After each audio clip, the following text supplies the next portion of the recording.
Oke. Assalamualaikum warahmatullahi wabarakatuh. Perkenalkan, saya Elizabeth Nanti, mahasiswi dari kelas Humas Karyawan. Kali ini akan memaparkan ya materi tentang teknik berbicara di depan umum untuk Master of Ceremony atau MC ya. Biasa kita sebut dengan MC. Oke, kita lanjut.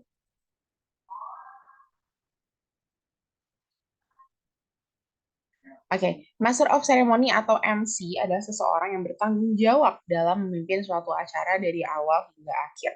Jadi suatu acara itu lancar atau tidaknya, seru atau enggaknya, hikmat atau enggaknya itu tergantung dari si MC itu sendiri ya. Jadi cukup memiliki tanggung jawab yang besar lah dalam suatu acara. Oke, lanjut. Di sini tuh MC tuh punya beberapa persyaratan ya. Yang pertama itu nilai taruh paling atas itu kemampuan komunikasi yang baik. Jadi sebagai seorang MC itu wajib banget ngomong tuh yang apa ya, komunikasi itu yang enak gitu. Jadi pakai bahasa yang jelas, pakai pakai bahasa yang mudah dipahami oleh semua audiens gitu ya, lugas gitu. Dan dilihat juga nih acaranya, kalau misalkan acaranya memang formal ya biasakan gunakan bahasa Indonesia yang baik dan benar alias bahasa baku. Poin kedua yang gak kalah penting sebagai syarat menjadi seorang MC adalah percaya diri. Wajib banget percaya diri ya, karena kalau nggak percaya diri malah jadi kacau semuanya. Yang ketiga itu harus berpenampilan menarik. Nah, berpenampilan menarik ini nggak harus melulu heboh, nggak harus melulu warna-warni dan lain sebagainya, tapi harus disesuaikan dengan acaranya apa gitu. Mungkin salah satu contohnya kalau acara nikahan biasanya MC-nya itu pakai batik atau enggak minimal dia pakai dress tapi yang nggak heboh seheboh pengantin gitu ya. Jadi masih tetap semi-semi formal tapi masih ada pestanya lah gitu. Terus improvisasi juga penting banget karena kadang dalam suatu acara itu kita nggak tahu ya ada hal-hal di luar kontrol kita dan itu penting banget improvisasi yang oke dari si MC-nya biar gak awkward banget lah. Terus selanjutnya harus banget punya pengetahuan yang luas. Nah, sebagai seorang MC kita harus paham nih, kita tuh lagi ngebawain acara apa sih? Sedikit banyaknya kita harus paham secara general gitu ya, atau secara dasarnya aja lah gitu, secara umumnya. Ini acara kita tuh apa dan kita pahamin materinya gitu ya. Sorry, ada suara kucing. Oke, dia menangis. Poin selanjutnya, itu kita harus banget ramah ya guys. Jadi terlepas dari kalian ini lagi ada masalah kah atau misalkan tadi di jalan menuju lokasi itu ternyata habis kecelakaan atau misalkan habis ada tragedi apa namanya juga di jalan gitu kita nggak pernah tahu.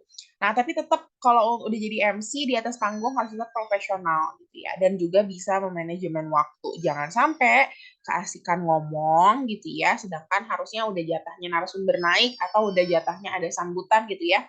Sedangkan yang kita tahu kalau misalnya orang ngasih sambutan tuh biasanya kan orang-orang penting ya, orang-orang yang memang waktunya terbatas lah. Jadi kalau MC-nya terlalu banyak omong gitu ya, malah jadi memangkas waktu sambutan atau memangkas waktu dari bagian-bagian yang lain, pengisi-pengisi acara yang lain. Nah itu malah jadi kadang bikin orang bete gitu ya. Jadi pastikan harus bisa manajemen waktu yang baik. Astagfirullahaladzim, nak. Makan udah loh. Iya, bobo, bobo, bobo. Kamu habisin waktu. Diam, diam, diam. Oke, lanjut. Di sini kita ada tips MC-nya juga. Jadi untuk jadi MC, tips yang mau Nilang kasih tahu itu harus kuasain materi atau kenali acara. Jadi jangan terlalu banyak baca juga gitu ya. Kalau baca sekali itu nggak apa-apa. Tapi kan kalau kita lebih bisa menguasain lebih enak dilihatnya gitu ya. Nggak yang kayak, ah ini mah meni baca wae gitu ya. Nggak gitu banget lah. Terus yang kedua selanjutnya tuh harus selalu berkomunikasi dengan panitia. Nah, jadi dalam penguasaan materi atau mengenali acara apa sih yang kita bawain, kita juga perlu komunikasi sama panitia ya guys. Kenali audiens juga penting banget supaya kita bisa menggunakan bahasa yang cocok dan pas untuk pas kita lagi tampil sebagai MC gitu ya. Terus tenang dan jangan gugup, bicara secara perlahan, jangan terburu-buru dan tetap senyum.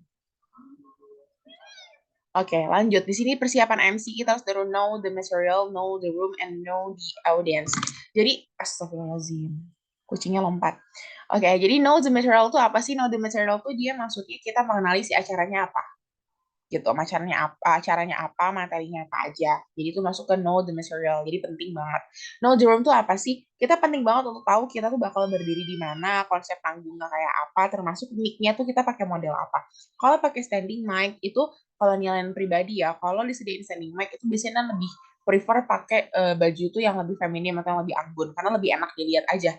Tapi kalau yang memang pakai kabel gitu ya, yang memang apa ya, riskan akan keserimpet gitu ya sama kabel-kabelnya itu, jadi better dengan pakai celana gitu, atau enggak ya celana-celana yang kulot atau apa, intinya lebih apa ya, menghindari keserimpet-keserimpet aja sih gitu. And the audience, balik lagi ya, kita harus paham audiens kita ini siapa biar kita bisa enak ngebawain acaranya, nggak salah ngomong juga, nggak salah bersikap juga, dan kalau mau menyisipkan sedikit humor juga jadi nggak awkward lah ya, karena tepat sasaran. Gitu. Ini udah berapa menit ya? Saya agak-agak panik. Oke, lanjut. Di sini aku mau ngejelasin juga tentang apa nih? Teknik. Nah, di sini ada pressing, stressing, reading speed, dan juga pause. Jadi pressing ini pemenggalan kalimat. Nanti bakalan kasih contoh pas bacain teks atau naskah MC. Stressing ini tekanan udara pada kata atau kalimat dengan tujuan menegaskan. Dan kasih contoh juga. Ada reading speed dan juga pause. Oke. Oke, di sini kita masuk ke contoh naskah MC ya. Bakalan kasih unjuk pressing itu di mana, stressing itu di mana ya. Jadi kita mulai. Oke. Assalamualaikum warahmatullahi wabarakatuh. Oke, sorry. Assalamualaikum warahmatullahi wabarakatuh. Kita jeda dulu supaya ngasih kesempatan audiens untuk menjawab. Lanjut. Salam sejahtera bagi kita semua yang hadir pada malam hari ini. Yang terhormat Bapak dan Ibu Kepala Sekolah, yang terhormat Bapak Ibu Wali kelas 10, 11, dan 12, Dewan Guru, dan Bapak Ibu Wali Murid. Pastikan kalian tahu know the room itu tadi termasuk ini guys, termasuk posisi. Jadi kalau kalian pas lagi bawain acara-acara penting gini, apalagi nyebutin orang-orang penting, kalian harus tahu mereka duduknya di mana. Biar pas menyapa kayak, yang terhormat Bapak Ibu Kepala Sekolah, kalian lihat kepala sekolahnya, senyum. Terus Bapak Ibu Wali kelas dan wali murid bla bla bla bla, lihat ke bagian mereka duduknya terus senyum gitu ya. Jadi tepat sasaran, jangan sampai kalian nyapa Bapak Ibu Wali kelas tapi malah ngeliatnya ke kepala sekolah. Nah, itu fatal ya, jangan sampai. Oke, lanjut. Pada kesempatan yang bahagia ini, marilah kita panjatkan puji dan syukur kehadirat Allah Subhanahu wa Ta'ala yang telah memberikan rahmat dan hidayahnya sehingga pada hari ini kita dapat berkumpul dalam acara kelulusan siswa-siswi SMA Negeri 8 Kota Bogor 2021. Nah, dari awal tadi Milan baca pada kesempatan bla bla bla bla bla bla bla, itu tuh adalah pemenggalan kata di mana bikin orang tuh ngedengernya tuh enak gitu ya. Jadi ada beberapa kata yang enak aja gitu didengarnya karena ada space-space yang dibikin tuh apa ya, nggak terburu-buru tapi juga nggak terlalu lambat. Nah, stressing itu terjadi saat Milan menyebutkan dalam acara kelulusan siswa-siswi SMA Negeri 8 Kota Bogor periode 2021 gitu misalnya gitu ya. Nah, itu termasuk ke stressing gitu. Jadi penegasan lah, penegasan atau tekanan udara untuk menegaskan suatu kalimat atau suatu kata. Jadi biar orang tuh ngeh, oh iya ini nih acara kelulusan ya gitu. Gitu sih guys, kurang lebihnya ya, karena kita ini waktu ya. Oh ya, satu lagi, di sini kan kita ada pembacaan susunan acara. Nah, untuk susunan acara ini sebenarnya boleh dibaca, boleh enggak. Kalau dibaca itu kan tujuannya supaya audiens tuh tahu ya, oh setelah pembukaan bakal ada sambutan nih, oh setelah sambutan bakal ada prosesi pelepasan. Oh berarti prosesi pelepasan kemungkinan jam sekian, kalau gitu gue bisa cabut deh, misal gitu ya. Karena kan orang punya kepentingan masing-masing ya. Kadang juga Milan tuh termasuk orang yang menyempatkan ke beberapa acara dalam satu hari. Jadi kalau kita tahu susunan acara itu lebih enak aja sih, lebih fleksibel. Jadi bisa, oh ya udah kalau gitu gue balik dari sini jam segini ya, ntar tolong jemput jam segini gitu. Yang kayak gitu-gitu loh. Tapi bisa juga MC ini nggak ngebacain si susunan acara untuk apa? Untuk menghindarkan atau menghindari hal-hal yang di luar kontrol kita gitu. Karena misalkan tiba-tiba sambutannya itu orang yang mau ngasih sambutan itu belum datang, nah terus jadi di switch dulu ke hiburan dulu. Nah, itu kan kalau audiens nggak tahu kan ya udah terima aja, terima jadi, tapi kan kalau dari awal udah dibaca susunan acaranya malah jadi masalah ya gitu. Itu aja sih guys, kurang lebih materi yang bisa Nan sampaikan. Ini udah agak deg-degan ya karena ngeliatin waktu terus takut lebih dari 10 menit. Semoga bisa dipahami.